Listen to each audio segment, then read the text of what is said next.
Today is February 23rd. Spring training is underway, and I am excited to talk about all the quotes and updates we have gotten in the first week or so. So let's do it. Let's talk Yanks. Talking Yanks with old Jomboy, Jomboy Jake. Recaps galore, weekly awards, stat lines, theme, and hot takes. Get your Yankees news from these two fine dudes. It's time for Talkin' Yanks. Talking Yanks with old Jomboy, Jomboy and Jake. Talking Yanks with old Jomboy, Jomboy and Jake.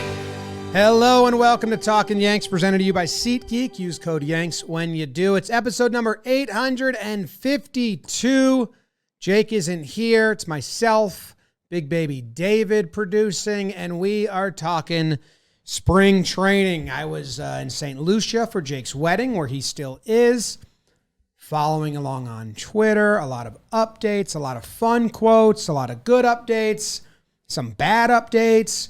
And the itch came. I am super ready to be in the world of Yankees and Yankees baseball and quotes and interpreting quotes and reading quotes and injuries and non-injuries and fake competitions for positions and everything that goes with spring training. I am excited, and we got some good little snippets. If you haven't been paying attention, if you're not following on, social media, people like updating and sharing all the quotes, we have a lot of them for you, a lot of the ones that I found most interesting.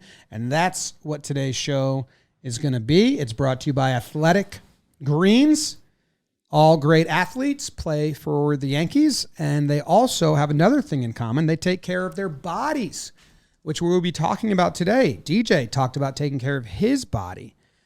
Judge taking care of his body in left field now. That's interesting. And taking care of your body starts with optimizing the whole body health. A lot of them also take AG1, and that's why I'm a huge fan. AG1 is great for recovery before a workout or even after when you need a boost. Set yourself up for success with 75 high-quality ingredients that give you key daily nutrients and long-term gut health support. If a comprehensive solution is what you need from your supplement routine, then Athletic Greens is giving you a free 1-year supply of vitamin D and 5 free travel packs with your first purchase. Go to athleticgreens.com/Yanks. That's athleticgreens.com/Yanks. And there you go. BBD, how are you?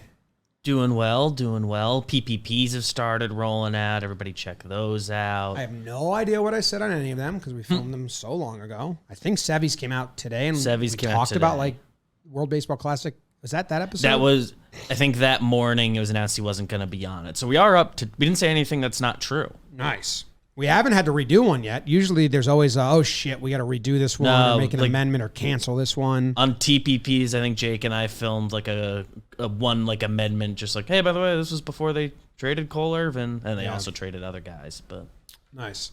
All right. Well, the trip out to St. Lucia started, or maybe this was Turks and Cake. I don't know when this was. Started with bad news the first day of spring. Frankie Montas shows up, and he's likely out for the season, getting surgery. I think yesterday he got surgery, if that's the date stayed the same. Yeah, Tuesday sounds right. We had heard his shoulder was ailing him, and he was going to be delayed a month or two. When that happened on Talkin' Yanks, I said count him out for the season. You can't depend on him. So this, honestly, honest to God, I ruled Montas out for the season when he was ruled out for a month. This guy just screamed Carl Pavano, Kevin Brown, just a guy that was not going to work out, just kind of from his vibe last year, his performance last year, and the fact that we found out about the first part of this injury halfway through the offseason. It just was like, this is bad vibes all over it. And I said, you need to count him out for the whole year. It's not like you're going to count Frankie Montas coming back in August and pitching his way into a rotation. We just did that last year. He was injured, came back, and didn't work. So this didn't change much for me besides the sentiment that I think we need more pitching depth. Just now it's like everybody is kind of on the same page. Like, yep, he's Everyone he's not caught part up of this to where I season. was. I sniffed this out at the beginning. I think Jake was like, "What?" And I was like, "No, count him up for the whole year. You cannot count on him." Like everyone was like doing their like, yeah, you know, this seems like a situation where it's we get to 4 weeks into the year and he has a little setback and All-Star break's coming. We're hoping to get him back right after that and so we got to speed run that process a little bit first day of spring. And they don't know getting scoped. They don't even know like what the problem is. This was like the exploratory surgery, like not even we're fixing whatever the problem is. They couldn't quite figure out through imaging what the problem is. Here's Boone talking about it. Touch the labrum or touch the rotator cuff, and that'll determine if you have to add weeks to the surgery. Brian. So based on what you know right now, the timetable for his return? Best case is he would be back late in the season, but we're really going to know a lot after the 21st when they know specifically what they have to do in there. If it's just the scope, then there's the potential he could be back late in the year. So that trade stinks. He was kind of hurt, and then they traded for him, and they gave up some decent. Sears was good in his few outings. I don't know what seems he's like become. a big leaguer. But yeah, they got traded there at the time, top pitching prospect for him. So what does that do for the rotation? They talked about Clark as a starter. Boone had some quotes. I don't know exactly what they were about. Liking him in the rotation. They got Domingo as well. They have options. I had also said to Jake, because everyone's talking about the rotation, which is really good, but I was like, count Montas out. Now, if you lose another guy, you're really screwed if Clark and Domingo are both in there as the 4 or 5. Not screwed. A lot of teams have it worse than that. They can both be good, but you tapped your depth. So we're one starter going down now from fully tapping our starting pitching depth. We're at our capacity. We have one extra right now in Herman or Clark, whoever doesn't get the role. So that's basically on the episode that came out yesterday as we're recording this. Jolly and I were doing Yankees Mets stuff, and then and he's like, so like what happens if another injury happens? Clark's in there, I guess, and then after that, there's nobody who's like confirmed ready to pitch an MLB game. Johnny Brito gets the Loizaga treatment and just rushed up. Yeah, Brito's like the only one that's like, he'd be exciting. Yeah, because he's supposed to be pretty good, but after that, it's like, all right, is there any guy? Weber has MLB time, so he'll be snip, snap, snip, snapped. So look for a guy that is a non-roster invite starter like Chichi Gonzalez and these pitchers that are with another club in spring. Don't break camp with that team and the Yankees. Pick him up as a AAA pitcher or add him to depth in AAA. Like look for something like that to happen. Especially with the guys they've got between like Rodon, Sevy, Nestor has this hamstring thing happening that I think we're getting to. Yeah. Like if you're a guy who's on one of those bubbles, the Yankees are one of the teams you're like, I'll take a AAA deal with them. There's a path to MLB time there. Exactly. Yep, and that's the next update is that Nestor is not playing in the World Baseball Classic. He's got a grade 2 hamstring strain. He won't throw off a mound for a few weeks. Remember last year he had a hamstring strain and then was running in the outfield because we think it was he's got a lot of leg injuries at this point, but he's already throwing, I think, or won't throw off a mound for a few weeks, but he's like, they said he looked at him, he was normal and working out. He's not going to miss opening day. He seems like one of those David Wells rubber band type guys where you're like, whatever, he'll be out there. You kind of forget that he uses all his muscles and underneath that body, he is an athlete. But I'm really not worried about that. That's my gut. Not worried about him. I guess we'll see what happens in spring. They can quell the fear. Fear's a weird word for it, but very quickly by just like there's a chance they like leave him off the opening day roster and they do IL him and slow play it, but they treat the first 2-3 times like spring training games. Like how many off days do they have in April this year? Let's see. Can they do 4-man for a while? I think pretty much always they can at least the first time through skip them. First 2 times through. All right. Note here that he and Rodon have the same birthday, so that's exciting for Nestor and Rodon. I want to talk about Rodon's comments a whole bunch, and that video of him walking into spring training for the first day, looking like he just woke up and rolled out of bed. Big dude. I tweeted it looks like he needs a toothpick in his mouth. He talks about hunting a lot. Now, this guy, Rodon, he's pandering to the Yankees crowd, but in a way that I enjoy. I'm eating up what he's serving. We've had players come through in the last couple of years, play the pander to the crowd game, and I didn't eat it up at all. One of the best physicals I've ever had. What? That's nothing. Rodon had, just such a good quote to pander to Yankee fans. They asked him about coming to the Yankees, and he said, there was just something about the Yankees. The fans here want to win. They care. They care a lot. Giants fans are invested, but not like New York. Win or lose, you're not getting booed in San Francisco unless you're a Dodger. And goddamn, does that feel so good after a whole offseason. Judge isn't going to re-sign because he got booed. Players don't like it. Sure, some players don't like it, but we don't like them because we're not changing. That's what the environment is. And if you can pitch well in that environment, you're really good because that means you love it and you love the pressure and you love the accountability and the relationship. Again, we're just talking about getting booed after bad performances in the stadium. I don't like when people take it to in person. Like Joey Gallo said, in person people were being mean to him. I don't like that at all. I don't think that should be part of it. Overtly like tweeting harassment and shit like that, or Instagram DMs. I know that's very common. That sucks. I don't condone that at all. What I'm saying, even like yelling personal things, like they don't even get like not into that. Yeah, even at the stadium, like yelling actual like insults. I don't like that either. But we're talking about getting booed after playing bad, and I love it.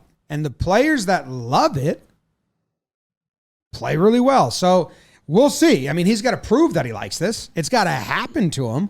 And then he enjoys it, but I just love that he said it because he's setting the expectations on his back. Boo me if I'm bad. That's why I came here. Like, he can't ever walk that back now. And it's awesome. I hope he doesn't. And, I mean, by everything you see about this dude, he loves the intensity. I mean, watch the highlights of him screaming. We got another roar off the mound. So I love that quote. It was getting way too loud with the Gallo stuff and then the Judge stuff. And it was like this super talking point for everyone that just wanted a talking point about New York.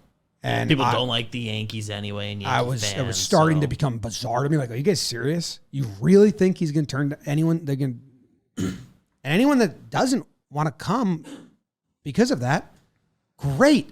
If we knew Sonny Gray didn't enjoy it and we knew that Gallo didn't enjoy it, we wouldn't have signed him. Let us know right away. Every player that doesn't want this pressure and this environment, shout it out so Cash doesn't trade for you, and then we have to find out way too late. That would be amazing. Let's take a poll. Do you think you can still perform if you get booed, if you play badly? No? Great. You're off the big board in Cashman's room. That would be way easier for us. So we'll do well in another place. It's best for everybody. Yeah. Honestly, like Montas gave me those vibes. Like, I don't think he likes this environment. Yeah. Because he had some bad outings in some of his interviews afterwards. We're like, Yeah, I forgot about the quotes after some games. It's like, fuck, dude, you're not going to hold yourself accountable, are we? But we didn't get a full season of him, and he was injured, so whatever. Yeah, I was optimistic when I thought he was going to be healthy. I was going to give him an honest, fresh start. But, but here we are. True, because he did come from such a different environment, such a different place, and we knew he was hurt. Yeah, but staying on the pitching side of things, update on Mike King. He's 100%. He won't be limited in any way. This is such a big win going into spring training. Like, almost, this is, if King can do what he was doing last year, and he really is 100%, this is a bigger win than Montas is a loss. This is a guy who can give you multiple innings in a postseason, in clutch games, can maintain a lead, and can get big outs, and is a huge playoff chess piece where Montas was our 4 or 5, and great bonus piece to have. It was a rotation depth during the regular season. So this is almost bigger good news than the Montas was bad news. And we have a quote about Boone talking about Kinger and how he plans to use him and his role. We'll play that now. I think probably a bullpen role. I think with Michael, that'll be one of the conversations we have, quite a bit of talk and debate about is, what's the best way to use him, though? Is it in that multi-inning role out of the pen every few days where you can, essentially, give some high leverage guys days off? Is he part of the, short stint, 1 inning, 1+ inning guys at the back end of the bullpen? I think there wasn't a more valuable guy, I think, in the sport before he got hurt last year. And I would say as we sit here right now, I'm really encouraged about where he's at physically in his return. But I think how to use him, and I view it right now out of the bullpen, how we best use him and how he fits into the bullpen will be something we probably have a lot of talk and debate about. Sounds like Boone answered his own question while saying he didn't have an answer to his question. He said, should we use him like last year where he was a multiple innings every few days guy that can rest our top end guys? So you have a 7, 8, 9 guy. So instead of using them every 3 days, they did this with Chad Green in 2017 as well. You use King to go get the 7th and 8th inning, hand the ball to the closer, and you rest Loizaga and Canely or whoever, or Wandy and Canely, whoever it is. That's what he was doing last year. And then Boone followed it up with, I don't think there was a more valuable player in baseball before he got hurt. Sounds like you answered the question, yeah. Boone. Use him in the role that you think made him the most valuable guy. Especially like the injury he had. It was kind of like broken elbows was like a freak thing. It wasn't overused. It wasn't that role was bad for him. I think that is like one of the bigger fears, I think, is that they turn him into a 1 inning guy, which, hey, I'm sure he'll be great there. Down the road probably happens, but right now, if you can get that 2 innings out of him, if twice a week you can use him, clean up a mess, 3 times a week, and then get the next inning. Okay, well now you've done Trevino's role and Loizaga's role in one game, and they both get to sit, and you get to it sounds like he kind of answered the best situation. I'm sure they have to see pitch limit and everything, but that's so really good news for the bullpen right there. Yeah, he's 100%. He's ready. Yep. Cool.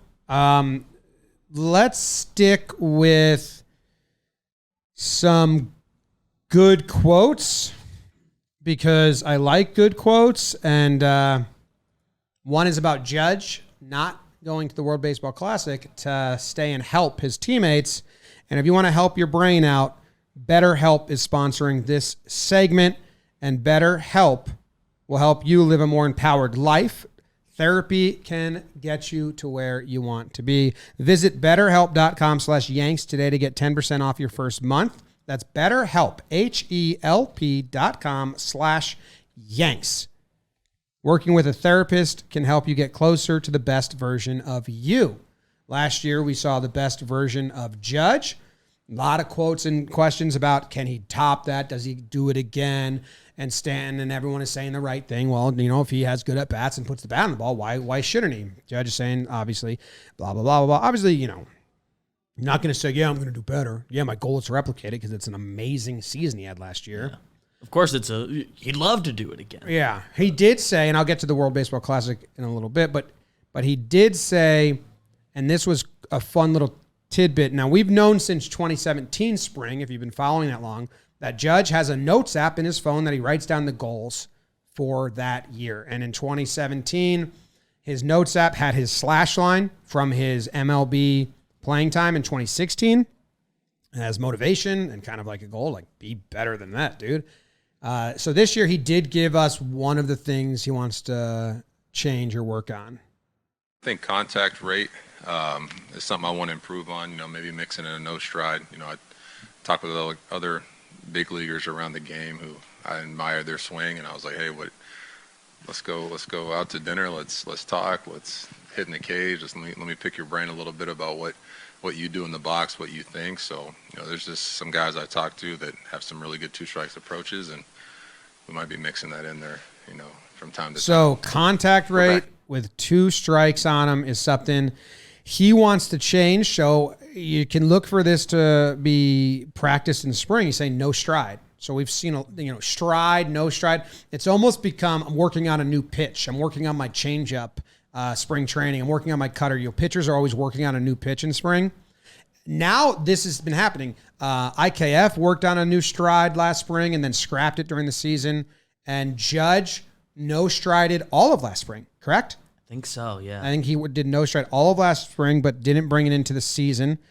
And I think that's just to speed up the hands, to get the hands ready and timing, or it's something he wants to bring into it. His contact rate last year in the zone was 77.4%, which is his lowest since 2018. And 2018 is 73.7. Sorry, I am wrong. His average is 77.4. His contact rate last year was 79.7, and he's been around 79 or 80 the last 3 seasons. The MLB average is 82, so he's a little bit behind the MLB average. His chase contact is 42%, which is way below the MLB average. Which is he swings pretty big. He can hit for average because when he swings big and miss hits, it's not a fly ball. It's like a double off the wall because he's so fucking strong. It's line drives. But that's something to note and something cool. He still wants to work on that part of his game. What I thought was really funny there, BBD, is he's like, I called guys around the league. He just had one of the best offensive seasons we've had in a long, long, long, long time. How many players are on the list of Aaron Judge can call them for advice? Yeah. Judge would want their advice on something.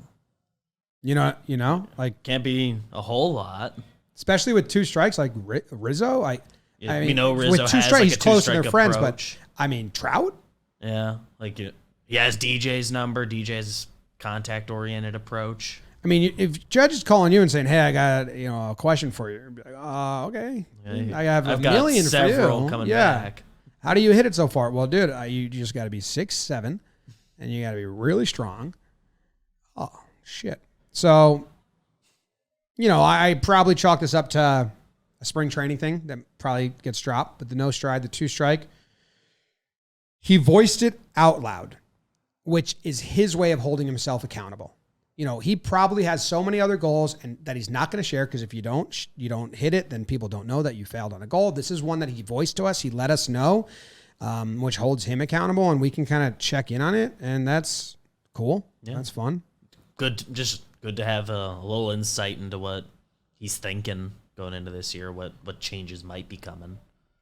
2 strikes. Let's see what he has.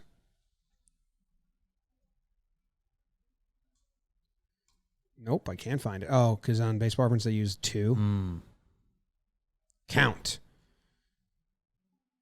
2 strikes. 194 average, 700 OPS because he had a 399 slugging. 76%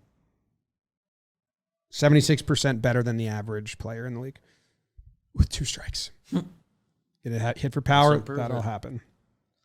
Ben Rortvedt got hurt again, injured his finger. So yeah, he's they were showing videos of him, and I was like, damn, he's alive. And then he's not even play game. Like if he's injured and now doesn't get into spring games, who the fuck's Ben Rortvedt? He is, that soccer player that never actually played. He just transferred from team to team and then would get an injury and then use all the resources. Famous, I think they made a movie about him in Spanish or Colombian. There's a couple like basketball players like that too. That like there's if they come over from Europe, Brazilian. and you have their like this Carlos Kaiser. Yeah, Carlos Kaiser. If Ben Rortvedt doesn't play any spring games, he might be Carlos Kaiser. He might not be a baseball player that just keeps getting passed around as a baseball player and hangs out on the injured list a lot. That is wild. Yeah, the basketball equivalent is Sergio Llull. Llull is how his last name's spelled. So I thought you might like that. He's been a guy like just his draft rights keep getting traded around the league a little bit. He's 35 now, so it seems like it's done. But Everyone's like, he's the best player that's not played in the NBA yet. Yeah. For another moment of levity, Cole gave us his first great quote. Well, I mean, we got waxed, so, anytime you get waxed, it doesn't feel good, whether you're going to the salon or you're on the baseball field. So, I don't think he had that queued up. I think he came to him mid-moment, and he smiled like, oh, shit, that was good. So they did get waxed, and I don't know if Cole's ever been waxed. I haven't, but I guess it doesn't hurt, or I guess it hurts. Certainly hurts in the moment, I hear. I think it doesn't sting as long, Yeah. It's like a temporary one. This one less is long-term implications. Yeah. Won't affect your career. Ripping through the list here, Oswaldo Cabrera had a great quote. So I think this was like, oh, yeah, I love that guy. For a lot of fans that heard him talk, like, oh, yes. He's like Danny from Rojas from Ted Lasso. No, the position that I prefer to play is just the position that the manager want me that day to help the team win. That's it. How much pride? Now, I replied what I think he should say next time, which is the position I prefer most is the position the ball is hit to. It's a different version of the same quote. That's kind of even a little more like confident. I want the ball hit to me. Yeah, I just want the ball hit to me wherever I am. Because what did someone tell us that he ran out to play? I think Swisher when he was on here was talking about that. Or he told a teammate like right field. He said it to Bader. Right field's my favorite position. He had never played right field in his life. Yeah, it was like his third game out there. Yeah. Oh, and outfield spots. And speaking of Judge and the outfield, I go back to Judge. I'm saying they're saying they're going to play him in left every now and then, which opens up right field for Stanton. And they asked Judge about it, and he did it again. They're sharing this in spring. That holds him accountable a little bit to do it. We're at least going to see it in spring. I was interested at first. I was like, ooh, is that going to play? Because right field's small, and Judge can, he vocally said, I'm not going to get myself injured diving for balls during the regular season anymore. I'm going to not do that. And you see his defensive numbers take a hit, even though he's good out there. But he did that in center field last year, a ton. So then I was like, oh, I'm not worried about that. That's fine. Yeah. And yeah, hey, add it to the resume. He's here for 10 years. He wants to win. And he also, the World Baseball Classic, he said, I don't want to go play because I just got named captain, and we have a lot of young guys that are going to help this team in spring, and I want to be their captain and their leader and show them the ropes and be there for them during spring training and not leave my team in the middle of spring. Yes. I love it. Yes. I was like, he's going to say something like, my focus is to win. I just signed here to win. And that's my sole focus. And I was going to be like, great, dude, love it. Great, awesome. But to say like the young guys in camp, and I wanted to show them, oh, fuck yeah. I think it's genuine. Because he's a genuine guy, but like the Yankees are like relying on some young players this year. Yeah. Whoever the shortstop is, unless it's one guy, is like a kid. So. Yeah. No, I think it is genuine as well. Boone, about shortstop, said, I don't know, when asked what Peraza would need to do to start opening day. We have a fun announcement coming up soon, and what I want to say pertains to that, but I'll wait. Boone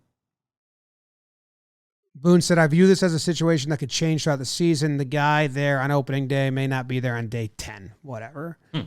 Why do the Yanks keep insisting on position switching, they asked, and Boone said, Volpe, Peraza, IKF will play more than one position this spring, suggesting we might see them in the infield at the same time. Smart. That's what spring is for. Especially in spring. These are all guys that have played the other positions too. They're not forcing that on them. Yeah. See what you got. Smart. With Vortvet not existing and Higgy going to play for Team USA, we're going to see a lot of Austin Wells and Siegler behind the dish. Or certainly for spring. Who's the other catcher? Forget. Josh Bro. So I'm excited about that. Wells has some fun quotes. He wants to stick because I think he might be the guy that gets called up if one of these guys is down. I don't know. Boone also said Higgy is the backup. Trevi is the starter. Oh. That's still in Yankees world. That means 2 out of 3 games, not 3, not 5 out of, not like 7 out of 9. Is that the same math? No, I think. But Like for some teams, the starting starter catcher plays 9 out of 10 days. Yes, if a homestands 9 games, they play 8 out of 9. Where the Yankees, it's 2 out of 3. They like only don't get the day game after, and night. Yankees will still split them. But yeah, and I think he gets hot. Yeah, I haven't seen too many quotes about left field, or none that I put enough stock into. We'll just see how that plays out during spring and all of that.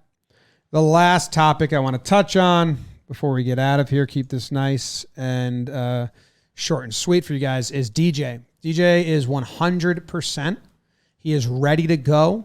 And he told reporters that, and he is saying that. And DJ said, I can't go out and take 1,000 swings every day or 1,000 ground balls and call it a day. I really have to make sure that I'm physically ready to go every single day for the whole season.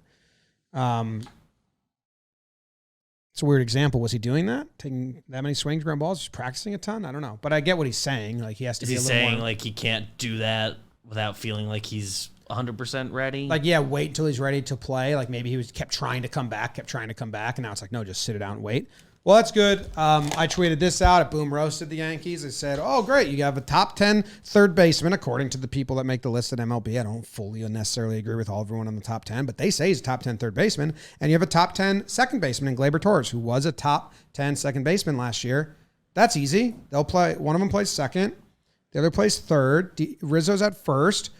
Figure out short, and you're good. But Boone has said Donaldson will be the starting third baseman, that DJ will rotate, and that you're crazy if you don't think Donaldson can get back to who he was prior to the season. Which I don't think you're crazy if you think he won't come back, but it is a notion that he can return to form. I believe there is some percentage that he can. Look at Carpenter last year. That dude was out of baseball. He made a lot of changes. Doesn't seem like Donaldson's going to make a ton of changes. It's not what I bet on. Yeah. Yeah, but I'm saying you wouldn't have bet it. Like, it happens. So you're crazy. No one would have bet on Carpenter being one of the most productive players in an 80-game span last year. I understand it. Baseball, anything can happen. But, like, DJ should get more reps. DJ should be in more games than Donaldson. Yeah, as things currently Not the same. It shouldn't be a rotation where him and Gleyber and Donaldson are doing the same shit. It should be DJ and Gleyber should get more starts. It's talking about a home series. They should get more games than Donaldson. It's not how they're going to do it, because when you have a wheel like that, especially all parts need to spin equally, especially early in the year. So that's why having a wheel like that kind of stinks. We're on year 4, 5 of this wheel. Ish. Stupid. Yeah. The Donaldson stuff's... Because there is a chance if he gives you anything, that's a useful player. Not better than what DJ is at his best, but he also has his injury stuff. He's broken down by the end of the year, so they got to pace him a little bit. Yeah. Well, we'll see. But yeah. We'll see. Good news that DJ's healthy. Great news King's healthy. A lot of good quotes here. A lot of spring training vibes. DJ had another quote. Like he is like he likes playing different positions. Like he's fine with that. What else can you say at this point? He's not. You say the opposite. Not gonna not say. Yeah, it. You say the opposite. You're causing a shit stir, and reporters are asking, knowing that. Yeah. So that's the episode today. Those are all the updates I liked and found interesting and wanted to share. We didn't get much news on Sevy. I didn't share stuff on Sevy or Hicks, so I'll be looking out for things like that. We might have missed it. Yeah, I should get something for that. I know I saw our guy Kirshner post an article about Hicks, so maybe that comes through. That's Tuesday's app. Cool. All right, thanks for tuning in. Appreciate you. Go Yanks. Tell them, Grams. Go Yankees.